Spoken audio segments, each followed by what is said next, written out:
I believe in people following rules. And I want to greet all of you tonight. And as I came in earlier, Mr. Prime Minister, I said, I am a Nevis man from Rollins, right? And a lot of people in this St.Pauls area have their roots in Rollins.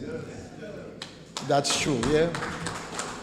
And it's my first time coming to St.Pauls to have any kind of meeting. I've driven through a couple of weeks ago. I came here, Mr. Prime Minister and my colleagues, with Senator Phipps to look at an issue, a problem which some of the people here in St.Pauls were having. And it gave me quite an insight into some of the issues which the people in this area are experiencing and need to have addressed. But I'm not going to go there just yet, because I've been asked by the Prime Minister and my colleagues, as we celebrate our 3rd anniversary of Team Unity Government, to give an account of my stewardship. Prime Minister, Honorable Dr. Timothy Harris, Attorney General Vincent Byron, and Chairperson for tonight, Honorable Eugene Hamilton, and all of you have come to be part of this very important meeting here in St.Pauls at this community center. And to all who are listening to us by way of radio or viewing by TV or by the World Wide Web internet, I want to say to you tonight that I've come to put a focus on ourselves as people of St. Kitts and Nevis, dealing with our attitudes. But before I get there, I want to congratulate the Attorney General for giving such a serious discourse on matters which pertain to his responsibilities as the Minister of Justice, Attorney General, Minister of Justice, matters which deal with governance, matters which deal with the Constitution and the legislative agenda of our Team Unity Government, your Team Unity Government, because these matters are critical for us as a people, because they are the protecting barriers for our democracy. And sometimes we take these things for granted until we have a person or group of people who use their quote-unquote influence to undermine our system by their inappropriate action. And I've used that word kindly. I was going to say something a little sharper, because we heard today of some group in the United Kingdom called Cambridge Analytic, dealing with some matters. I won't go into it. I'll leave that for the Prime Minister if he has information to do so. And maybe it's not the appropriate time yet. But what we saw up to 2015 in this country was what I called, when I wrote to the Commonwealth Office, wrote to governments in the Caribbean, advising them that we were seeing a creeping dictatorship in St. Kitts and Nevis. I wrote it and I gave them in their hands, the people who were here, because it was of great concern that we had a Labour Party government at that time doing everything and anything to retain itself in government, overriding the constitutional requirements, overriding the rights of the people of St. Kitts and Nevis so that they can hold on to power, almost plunging the country into a constitutional crisis in 2014 and 2015. And that is why I'm happy the Attorney General spoke to you in the way he spoke to you, seriously setting out for you the things that you need to know and understand if we are to preserve our democracy and if we are to preserve the good governance agenda and prosperity agenda which the Team Unity government has brought to the people of this country, you the people of this country. And the ability or the power to make certain that we are never again subjected to the type of one man or 10 men in one in this country rests with you. It does not rest only with the members on this platform or members of the leadership of government. It rests with all of you, all of us, because it is in the exercise of your constitutional, your human rights in this country that we can, well, initially we overcame it, and now we have to use that power to preserve it. Ladies and gentlemen, people of St. Paul's, and I think quite a lot of you here in this room are from St. Paul's. I think you are at the point where you are now beginning to understand what this country went through and what you went through, and maybe at some times we turned a blind eye and we almost paid the price for that ignoring of the signs of dictatorship. But more will come as time goes on. As your people from Rollins would have told you, time is longer than twine, and it's only in time that you take time to find the ant's belly, and then you can reveal all things. So what am I supposed to talk to you about? I have responsibility in this government, this Team Unity government, for matters relating to labor, matters relating to social security, and matters relating to ecclesiastical affairs or matters about the church. A big word, all it means will we deal with the church. That's all it means. And as the chairman indicated to you, he wanted to start with that matter of the church first.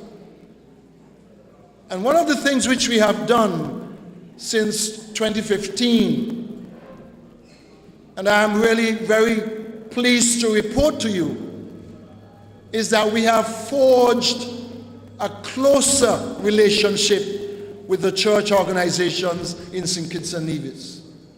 And the reason for that is that I do not believe that we only need the church when we have a crisis.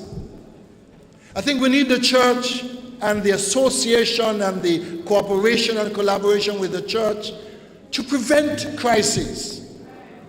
Because I believe that if we cultivate that relationship with the church and they understand that the church is not a party political organ, it is an institution or an organization or a living organ which has a responsibility for molding people, instructing them in the way they should live lives in a more harmonious way. And that is what we have been lacking in St. Kitts and Nevis. To give people a greater insight into relationships, how we should live with one another, how we should live in love, how we should live without the divisive and the hypocritical nonsense which goes on, pulling people apart and engaging in all kinds of activities which do not build the communities, but rather to have a positive approach to community building. So we have built that relationship. We have established an ecclesiastical affairs committee which has representatives from the church organizations, the Christian Council, the Evangelical Association, and reps from government. But the government plays a very small part in that. We are just a coordinating force because we want the church to understand that it has a real, powerful influence on the minds of our people, because it is in the mind that so many things happen. And we continue to lament about the crime and violence. We continue to lament about the way our children seem not to want to obey rules. And we are trying to enlist the church again and to show them that here is they have the responsibility to engage in that kind of training and development. As far as our schools are concerned, we have established a school chaplaincy arrangement where we are formalizing the visits or the attachment of a spiritual leader to our several schools. Reason for that, we think our children, and if I ask each one of you individually, you will say, well, children don't go to church anymore, they don't have any manners, and we want to get rid of that kind of stigma. And we are therefore saying to our church leaders, help us to help our children to help you. Because if they help the children to become more spiritually attuned, then the churches will again be filled with people on Sundays or Mondays or Saturdays or whenever. So in a nutshell, that's what we do in the ministry relating to church matters. Social security. I'm leaving the labor part to the last because that for me is the juicy part. Social security. This February gone, we celebrated, Social Security celebrated its 40th anniversary. And I think we need to recognize that Social Security has been a very important institution in St. Kitts and Nevis. Not because it pays benefits when you're sick, or it pays death compensation and so on. It's more than that. The Social Security Board, and therefore the Social Security system of St. Kitts and Nevis, is a repository of all the information in terms of what goes on in the economy in St. Kitts and Nevis. It sounds strange, but it's true, because that is where we know how many people are employed in the country. We can use the Social Security records to determine how many people are getting big salaries and how many people are getting medium salaries and so on. But more than that, the Social Security Board has been a pivotal and fundamental part of the economic and social transformation of St. Kitts and Nevis. And I will say this, the most recent investment directly in social and economic development in St. Kitts and Nevis is from Social Security providing for the National Housing Corporation $50 million to provide housing for those low earners in our country. And Minister Hamilton here is the minister responsible for housing.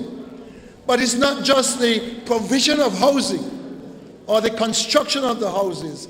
It is the impact which that investment which they have made will have on the economy. One, you're talking about employing people, especially the small contractors and their teams, to construct these houses. It serves not just as providing them with work, but it encourages them to develop their skills as contractors, as builders, providing good quality. Because I know Minister Hamilton and his team, Mr. Thompson, who is the project manager, will not countenance any shoddy work. because we have to take a pride in what we do in St. Kitts and Nevis. And when you are given a house which is built with the investment from Social Security as a homeowner, you want to know that what you get is a quality house, whether it is 1 bedroom, 2 bedrooms, 3, or whatever. It doesn't matter. Because if we contend that a man's house is his castle, then whether it is 1 bedroom, it is your 1 bedroom castle. If it's 2 bedroom, it is your 2 bedroom castle. And therefore you want it to be of the highest quality, the best design, and that is what Social Security is enabling us to do. And similarly in Nevis, Social Security made a loan to the Nevis Housing and Land Development Corporation of $10 million. And that is helping to transform some areas in Nevis and create housing for people who are in the lower income bracket. Those who are earning higher, they can go to the banks and make a mortgage. But Social Security, through these two agencies, the NHC and the Nevis Housing and Land Development Corporation, is providing opportunity for homeowners, for those who are in the lower income earning bracket. And the last thing that Social Security has been involved in St. Kitts and Nevis is to put into a consortium of lenders $7 million to be part of the funding for the second cruise pier. And those of you who work in town and were there today, you saw how many ships? 1, 2, 3, 4 big cruise ships and some smaller vessels. Now, what is the object of that? There are some people who have been criticizing Social Security or criticizing the government for approaching Social Security for those investment funds. But let me make it very clear that we have mandated Social Security Board to become directly involved in the economic or ongoing economic transformation of St. Kitts and Nevis by investing in projects we will help our local people to grow and develop here in St. Kitts and Nevis. So the last tranche of $7 million, which equates to about near to $20 million, is a critical part of what Social Security has been called upon to do. And let me say very clearly, it is not as if they were dictated to, because we have asked Social Security and the board thereof to engage in rigorous vetting of any approach by anybody for loan funds. So we're not going to say to Social Security, well, Mr. So-and-so, the friend of so-and-so, has a bit of land up in Milliken Mountain and they want it sold so they can be bailed out. We're not bailing out anybody, because that is dead money. We are using the resources of Social Security, the trust funds of the people of this country, to stimulate the economy and make sure that your people, you have jobs and that there's business in the country long term.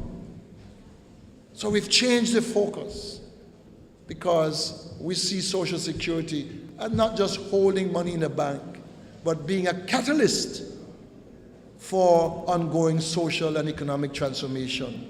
And I want us to give the Board of Social Security, some members are here tonight, and I won't ask him to stand because we're not here for that purpose. But give Social Security a round of applause for their involvement. It's positive involvement in the ongoing development. And those of you who will be getting the keys to your house as they are completed, when you look at it, you should say, I'm not going to say thank God for Social Security, but that you must remember that Social Security has been gracious enough to invest in the program so that you could become a house owner. I can only ask you, if you're a house owner, you need therefore to pay your mortgage on your house so you don't end up in default and losing your property. I want to just advise you of that. Now, the last part of my ministry is labor. And I'm going to start by speaking about attitudes. Because too often we have become accustomed to people, workers in St. Kitts and Nevis, feeling that they can do what they like, when they like, how they like, and nobody must say anything. And when they get into difficulty, when they get into a situation where they are being reported, they are being written up, and they may face demotion or termination or promotion. I put promotion in because I saw something that can happen. They want now to blame somebody. Those of you who know me, you may not know me very well, but I believe in people following rules. That if we don't follow rules in our country, then we will have anything goes. And it is possible. That is why the former Prime Minister, the Prime Minister just before Team Unity, was able to get away because he did not want to follow rules. He wanted to do what he liked, when he liked, how he liked. And that has filtered through to the people in the country. And we in Team Unity have got to try and get rid of that attitude of non-performance, non-appearance. So you feel you don't want to go to work for a couple of days, so you call your favorite medic and you say, well, I need a couple of days off, and you get a medical certificate. Those things can't work. Not when we are being criticized by investors for being a people in St. Kitts and Nevis who are not good for doing business. But while we are creating that negative in the minds of people who want to invest and the international community, we complain that we want jobs. We can't get no work. We can't get this. And then we blame the very attitude which creates the problem. We don't blame that. We blame the government, or we blame somebody else. And my fellow citizens, I really want us to begin to examine that aspect of our lives. We have to examine it, and we have to determine that we will not condone people who don't want to turn up to work and yet want to get paid from your tax dollars. I was going to read some communication which I got some time ago as part of my presentation, but I won't read it. But I will give you an idea of what we are dealing with. And it is not just one person. It is symptomatic of what is happening in so many places. In the private sector, it's happening in the government as well, where people feel that if they are going to work at place X, they don't have, if they can't come because they're ill, they don't have to call anybody and say, I'm sorry, I'll be late, or I'm not well. No respect and regard for the environment in which we work. Now let us assume that barring a serious illness, an accident, that you or one of your employees is a critical part of what you're doing on that day, Monday, Tuesday, Wednesday, whichever day it is. And in his mind or her mind, they just determine that they will stay home and put in jeopardy what you had planned to do for that day, and don't have the courtesy, the good manners to call and say, I'm sorry, I'm not going to come in today, or I'll be late. That is what we're dealing with in government. But it gets even better or worse, depending on how you look at it. They come to work, they may come late, but they want to leave early. They come to work, they have many things to do during the course of the day, not related to work, but nobody must tell them anything. The supervisor must say nothing. The manager and the owner of the business must say nothing, because I am my own person. Well, if you're your own person, start your own business. The development bank is there for that purpose. National Bank will lend you money. And maybe Social Security will lend you some money too if you want to start a business with a good idea. I'm talking about it because it is plaguing us and it is costing us levels or low productivity, and we will not survive as a country, and we cannot build a prosperous country on people who don't want to work, or who want to work for 2 hours or 1, 3, 4 days a week and want to get a full day's pay. We have to stop it. We have to stop it. We have matters which we have to deal with, and we are trying as the Ministry of Labor to get out to the workplaces, get out to the construction sites, get out to the shops, get out to wherever. Big business, small business, it doesn't matter. Because the law does not specify that we only go to small business or big business. Nobody, no business owner, and no employee is above the law. What the law says is what they should be prepared to follow. So if you're a business owner and your employee, your worker, the person you hire to come and cast your floor for you today, and they don't show up, you have a word with that person. If they don't come in to open the till when they should come, and nobody says anything, you have a word with them. Give them a written warning. You give them 3 written warnings, and at the end of it, they don't have a leg to stand on, and they can't come to labor to ask for any severance. Because that's what the law says. 3 written warnings for the same thing, they don't have any claims. And some of them are pussyfooting around because they feel, because the employer is paying 1% of the employer's resources, equivalent to 1% of the employee's earnings, that they will have the right for severance pay. And they come, they behave bad, they don't show up, and when you have to sever them, they come and claim. And employers, I want to say something to you. Stop condoning people when they get severed for wrongdoing. And if you have to sign the form, say you signed the form, but this person has been a problem in my workplace. Because when you condone wrongdoing, it gets bigger and bigger. I know I may sound a little harsh, but as the guy who drove me here this evening said, when people start to break the law, you have to deal with them first offense, stop it. Otherwise, the next time they feel, well, I did it the first time I get away, I can do it again and get away. I'm not going to tell the court to do the same thing because I don't have any jurisdiction over the court. But I tell you, if I were a magistrate or a judge and a lawyer come to me and tell me about his client is his first offense, I say, well, I hope his first offense is his last, because I'd give such a hard sentence that he wouldn't come back. I'm not telling the court to do that. No, I will never do that. But I had the privilege, ladies and gentlemen, to be the headmaster of a school. Inherited it with some problems, both from colleagues and from children and from parents. The headmaster before me used to give 12 licks.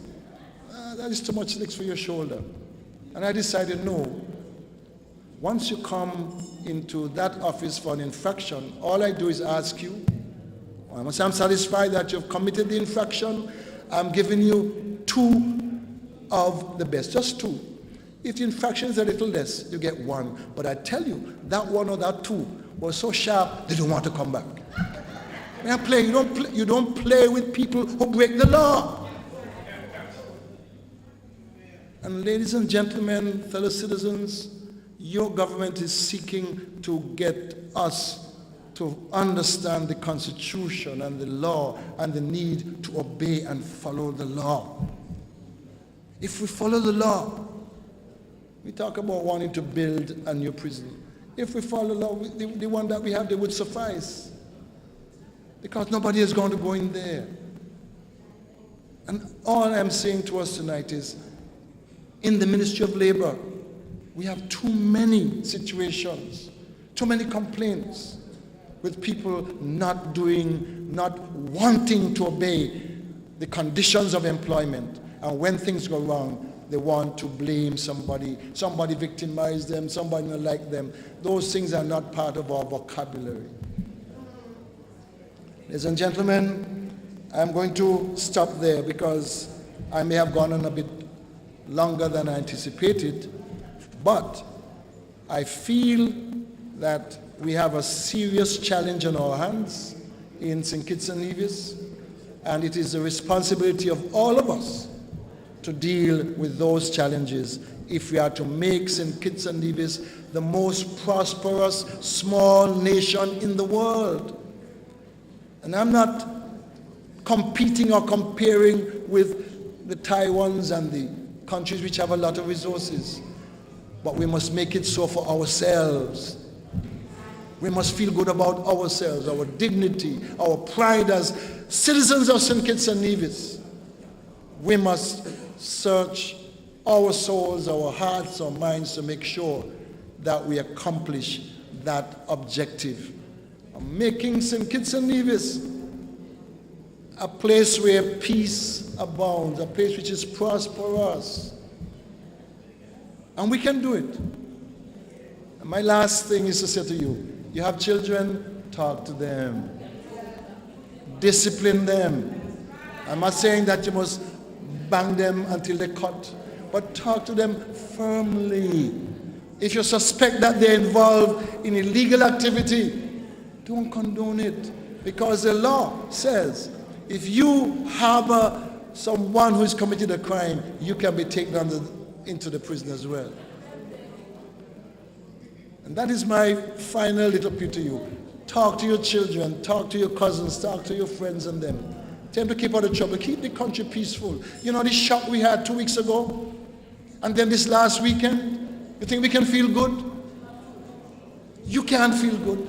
I don't care whether you come from Sandy Point or Cairn or who. You can't feel good about the labels which are being put on St. Kitts and Nevis. And so it is our responsibility to try to deal with that. We have to deal with our attitudes. We have to get back into church. We have to ensure that we obey the laws and the Constitution of St. Kitts and Nevis. Thank you very much, and God bless you all. Stay up to date with news, programs, and activities of the government with SKNIS. Like us on Facebook. Listen to us on SoundCloud.